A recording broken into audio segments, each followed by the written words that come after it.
अध्याय 15 बलिदान संबंधी नियम। फिर यहोवा ने मूसा से कहा, इस्राएलियों से कहे कि जब तुम अपने निवास के देश में पहुंचो जो मैं तुम्हें देता हूं, और यहोवा के लिए क्या होम बलि क्या मेल बलि कोई हव्य चढ़ाओ, चाहे वो विशेष मन्नत पूरी करने का हो, चाहे स्वेच्छा बलि का हो, चाहे तुम्हारे नियत समयों का हो, या वो चाहे गाय बैल चाहे भेड़ बकरियों में का हो, जिससे यहोवा के लिए सुखदायक सुगंध हो, तब उस होम बलि या मेल बलि के संग भेड़ के बच्चे पीछे यहोवा के लिए चौथाई हीन तेल से सना हुआ एपा का 10वां अंश मैदा अन्न बलि करके चढ़ाना, और चौथाई हीन दाख मधु अर्घ करके देना, और मेढ़े पीछे तिहाई हीन तेल से सना हुआ एपा का 2/10वां अंश मैदा अन्न बलि करके चढ़ाना, और उसका अर्घ यहोवा को सुखदायक सुगंध देने वाला तिहाई हीन दाख मधु देना। और जब तू यहोवा को होम बलि या किसी विशेष मन्नत पूरी करने के लिए बलि या मेल बलि करके बछड़ा चढ़ाए, तब बछड़े का चढ़ाने वाला उसके संग आधा हीन तेल से सना हुआ एपा का 3/10वां अंश मैदा अन्न बलि करके चढ़ाए, और उसका अर्घ आधा हीन दाख मधु चढ़ाए। वो यहोवा को सुखदायक सुगंध देने वाला हव्य होगा। एक एक बछड़े या मेढ़े या भेड़ के बच्चे या बकरी के बच्चे के साथ इस रीति चढ़ावा चढ़ाया जाए। तुम्हारे बलि पशुओं की जितनी गिनती हो, उसी गिनती के अनुसार एक एक के साथ ऐसा ही किया करना। जितने देशी हों वे यहोवा को सुखदायक सुगंध देने वाला हव्य चढ़ाते समय ये काम इसी रीति से किया करें। और यदि कोई परदेशी तुम्हारे संग रहता हो, या तुम्हारी किसी पीढ़ी में तुम्हारे बीच कोई रहने वाला हो, और वो यहोवा को सुखदायक सुगंध देने वाला हव्य चढ़ाना चाहे, तो जिस प्रकार तुम करोगे उसी प्रकार वो भी करे। मंडली के लिए अर्थात तुम्हारे और तुम्हारे संग रहने वाले परदेशी दोनों के लिए एक ही विधि हो। तुम्हारी पीढ़ी पीढ़ी में ये सदा की विधि ठहरे कि जैसे तुम हो वैसे ही परदेशी भी यहोवा के लिए ठहरता है। तुम्हारे और तुम्हारे संग रहने वाले परदेशियों के लिए एक ही व्यवस्था और एक ही नियम है। फिर यहोवा ने मूसा से कहा, इस्राएलियों को मेरा ये वचन सुना कि जब तुम उस देश में पहुंचो जहां मैं तुमको लिए जाता हूं, और उस देश की उपज का अन्न खाओ, तब यहोवा के लिए उठाई हुई भेंट चढ़ाया करो।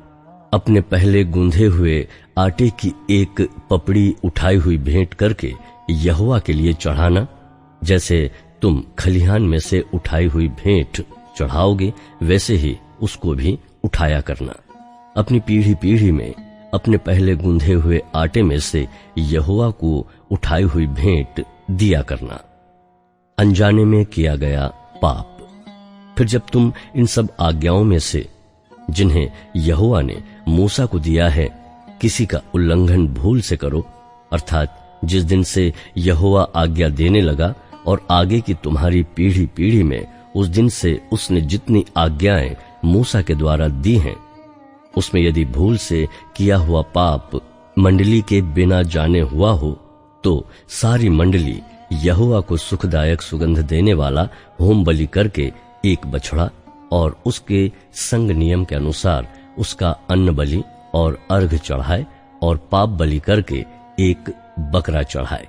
तब याजक इस्राएलियों की सारी मंडली के लिए प्रायश्चित करे और उनकी क्षमा की जाएगी, क्योंकि उनका पाप भूल से हुआ और उन्होंने अपनी भूल के लिए अपना चढ़ावा अर्थात यहोवा के लिए हव्य और अपना पाप बलि उसके सामने चढ़ाया। इसलिए इस्राएलियों की सारी मंडली का और उसके बीच रहने वाले परदेशी का भी वो पाप क्षमा किया जाएगा, क्योंकि वो सब लोगों के अनजान में हुआ। फिर यदि कोई प्राणी भूल से पाप करे, तो वो 1 वर्ष की एक बकरी पाप बलि करके चढ़ाए, और याजक भूल से पाप करने वाले प्राणी के लिए यहोवा के सामने प्रायश्चित करे। अतः इस प्रायश्चित के कारण उसका वो पाप क्षमा किया जाएगा। जो कोई भूल से कुछ करे, चाहे वो इस्राएलियों में देशी हो, चाहे तुम्हारे बीच परदेशी होकर रहता हो, सबके लिए तुम्हारी एक ही व्यवस्था हो। परंतु क्या देशी क्या परदेशी, जो प्राणी ढिठाई से कुछ करे वो यहोवा का अनादर करने वाला ठहरेगा और वो प्राणी अपने लोगों में से नष्ट किया जाए। वो जो यहोवा का वचन तुच्छ जानता है और उसकी आज्ञा टालने वाला है, इसलिए वो प्राणी निश्चय नष्ट किया जाए, उसका अधर्म उसी के सिर पड़ेगा। सब्ज के नियम का उल्लंघन। जब इजरायली जंगल में रहते थे, उन दिनों एक मनुष्य विश्राम के दिन लकड़ी बीनता हुआ मिला, और जिनको वो लकड़ी बीनता हुआ मिला वे उसको मूसा और हारून और सारी मंडली के पास ले गए। उन्होंने उसको हवालात में रखा, क्योंकि ऐसे मनुष्य से क्या करना चाहिए वो प्रकट नहीं किया गया था। तब यहोवा ने मूसा से कहा, वो मनुष्य निश्चय मार डाला जाए। सारी मंडली के लोग छावनी के बाहर उस पर पथराव करे। इस प्रकार जैसा यहोवा ने मूसा को आज्ञा दी थी, उसी के अनुसार सारी मंडली के लोगों ने उसको छावनी से बाहर ले जाकर उस पर पथराव किया और वो मर गया। स्मरण कराने वाली झालर। फिर यहोवा ने मूसा से कहा, इजराइलियों से कह कि वो अपनी पीढ़ी पीढ़ी में अपने वस्त्रों की छोर पर झालर लगाया करना, और एक एक की छोर की झालर पर एक नीला फीता लगाया करना। वो तुम्हारे लिए ऐसी झालर ठहरे जिससे जब जब तुम उसे देखो तब तब यहोवा की सारी आज्ञाएं तुमको स्मरण आ जाएं, और तुम उनका पालन करो, और तुम अपने अपने मन और अपनी अपनी दृष्टि के वश में होकर व्यभिचार न करते फिरो जैसे करते आए हो, परंतु यहोवा की सब आज्ञाओं को स्मरण करके उनका पालन करो और अपने परमेश्वर के लिए पवित्र बनो। मैं यहोवा तुम्हारा परमेश्वर हूं, जो तुम्हें मिस्र देश से निकाल ले आया कि तुम्हारा परमेश्वर ठहरूं। मैं तुम्हारा परमेश्वर यहोवा हूं।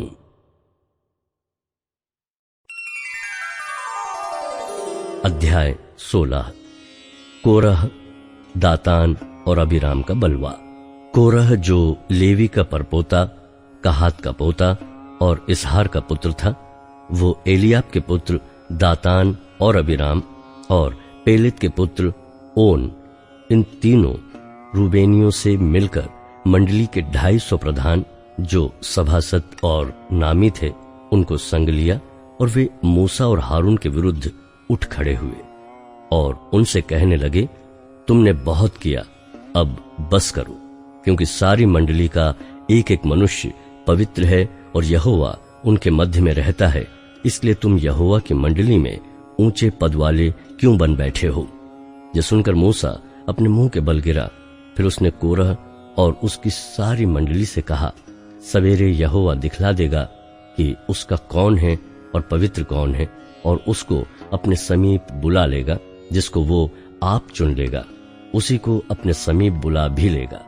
इसलिए हे कोरह, तुम अपनी सारी मंडली समेत ये करो, अर्थात अपना अपना धूप दान ठीक करो, और कल उनमें आग रखकर यहोवा के सामने धूप देना। तब जिसको यहोवा चुन ले वही पवित्र ठहरेगा। हे लेवियो, तुम भी बड़ी बड़ी बातें करते हो, अब बस करो।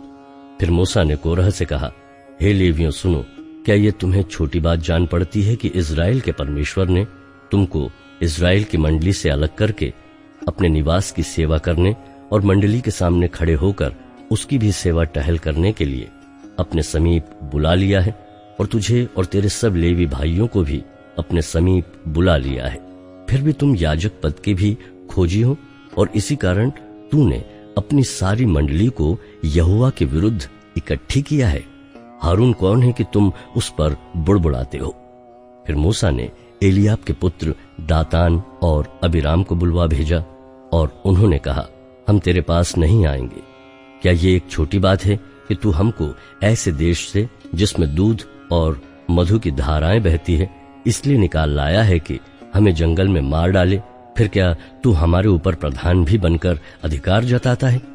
फिर तूने हमें ऐसे देश में जहां दूध और मधु की धाराएं बहती हैं नहीं पहुंचाया, और न हमें खेतों और दाख की बारियों के अधिकारी किया। क्या तू इन लोगों की आंखों में धूल डालेगा? हम तो नहीं आएंगे। तब मूसा का कोप बहुत भड़क उठा, और उसने यहोवा से कहा, उन लोगों की भेंट की ओर दृष्टि न कर। मैंने तो उनसे एक गधा नहीं लिया, और न उनमें से किसी की हानि की है। तब मूसा ने कोरह से कहा, कल तू अपनी सारी मंडली को साथ लेकर हारून के साथ यहोवा के सामने हाजिर होना, और तुम सब अपना अपना धूपदान लेकर उनमें धूप देना। फिर अपना अपना धूपदान, जो सब समेत 250 होंगे, यहोवा के सामने ले जाना। विशेष करके तू और हारून अपना अपना धूपदान ले जाना। इसलिए उन्होंने अपना अपना धूपदान लेकर और उसमें आग रखकर उन पर धूप डाला और मूसा और हारून के साथ मिलाप वाले तंबू के द्वार पर खड़े हुए। और कोरह ने सारी मंडली को उनके विरुद्ध मिलाप वाले तंबू के द्वार पर इकट्ठा कर लिया। तब यहोवा का तेज सारी मंडली को दिखाई दिया। तब यहोवा ने मूसा और हारून से कहा, उस मंडली के बीच में से अलग हो जाओ कि मैं उन्हें पल भर में भस्म कर डालूं। तब वे मुंह के बल गिर के कहने लगे, हे ईश्वर, हे सब प्राणियों की आत्माओं के परमेश्वर, क्या एक पुरुष के पाप के कारण तेरा क्रोध सारी मंडली पर होगा? यहोवा ने मूसा से कहा, मंडली के लोगों से कह कि कोरह, दातान और अबीराम के तंबुओं के आसपास से हट जाओ। तब मूसा उठकर दातान और अबीराम के पास गया और इजराइलियों के वृद्ध लोग उसके पीछे पीछे गए। और उसने मंडली के लोगों से कहा, तुम उन दुष्ट मनुष्यों के डेरों के पास से हट जाओ और उनकी कोई वस्तु न छुओ, कहीं ऐसा न हो कि तुम भी उनके सब पापों में फंसकर मिट जाओ। ये सुन के वे कोरह, दातान और अबीराम के तंबुओं के आसपास से हट गए। परंतु दातान और अबीराम निकलकर अपनी पत्नियों, बेटों और बाल बच्चों समेत अपने अपने डेरे के द्वार पर खड़े हुए। तब मूसा ने कहा, इससे तुम जान लोगे कि यहोवा ने मुझे भेजा कि ये सब काम करूं, क्योंकि मैंने अपनी इच्छा से कुछ नहीं किया। यदि उन मनुष्यों की मृत्यु और सब मनुष्य के समान हो और उनका दंड सब मनुष्यों के समान हो, तब जानो कि मैं यहोवा का भेजा हुआ नहीं हूं। परंतु यदि यहोवा अपनी अनोखी शक्ति प्रकट करे और पृथ्वी अपना मुंह पसार कर उनको और उनका सब कुछ निगल जाए और वे जीते जी अधोलोक में जा पड़े, तो तुम समझ लो कि इन मनुष्यों ने यहोवा का अपमान किया है। वो ये सब बातें कह ही चुका था कि भूमि उन लोगों के पांव के नीचे फट गई और पृथ्वी ने अपना मुंह खोल दिया और उनका और उनके घर द्वार का सामान और कोरह के सब मनुष्यों और उनकी सारी संपत्ति को भी निगल लिया। और वे और उनका सारा घर बार जीवित ही अधोलोक में जा पड़े और पृथ्वी ने उनको ढांप लिया और वे मंडली के बीच में से नष्ट हो गए। और जितने इजरायली उनके चारों ओर थे, वे उनका चिल्लाना सुन ये कहते हुए भागे कि कहीं पृथ्वी हमको भी न निकल ले। तब यहोवा के पास से आग निकली और उन 250 धूप चढ़ाने वालों को भस्म कर डाला। धूपदान। तब यहोवा ने मूसा से कहा, हारून याजक के पुत्र एलियाजर से कहे कि उन धूपदानों को आग में से उठा ले और आग के अंगारों को उधर ही छितरा दे, क्योंकि वे पवित्र हैं।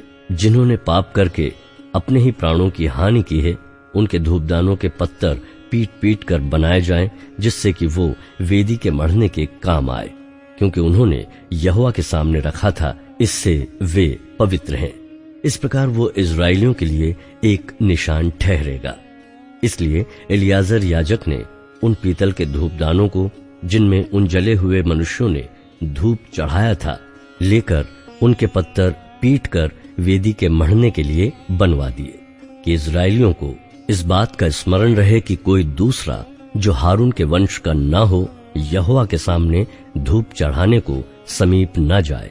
ऐसा न हो कि वो भी कोरह और उसकी मंडली के समान नष्ट हो जाए, जैसे कि यहोवा ने मूसा के द्वारा उसको आज्ञा दी थी। इजराइलियों में महामारी।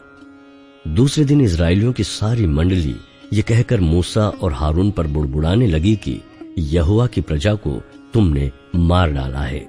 और जब मंडली के लोग मूसा और हारून के विरुद्ध इकट्ठे हो रहे थे, तब उन्होंने मिलाप वाले तंबू की ओर दृष्टि की और देखा कि बादल ने उसे छा लिया है और यहोवा का तेज दिखाई दे रहा है। तब मूसा और हारून मिलाप वाले तंबू के सामने आए। तब यहोवा ने मूसा और हारून से कहा, तुम उस मंडली के लोगों के बीच से हट जाओ कि मैं उन्हें पल भर में भस्म कर डालूं। तब वे मुंह के बल गिरे और मूसा ने हारून से कहा, धूपदान को लेकर उसमें वेदी पर से आग रखकर उस पर धूप डाल। मंडली के पास फुर्ती से जाकर उसके लिए प्रायश्चित कर, क्योंकि यहोवा का कोप अत्यंत भड़का है और मरी फैलने लगी है। मूसा की आज्ञा के अनुसार हारून धूपदान लेकर मंडली के बीच में दौड़ा गया और ये देखकर कि लोगों में मरी फैलने लगी है, उसने धूप जलाकर लोगों के लिए प्रायश्चित किया और वो मुर्दों और जीवितों के मध्य खड़ा हुआ। तब मरी थम गई और जो कोरह के संग भागी होकर मर गए थे, उन्हें छोड़कर जो लोग इस मरी से मर गए वे 14,700 थे। तब हारून मिलाप वाले तंबू के द्वार पर मूसा के पास लौट गया और मरी थम गई।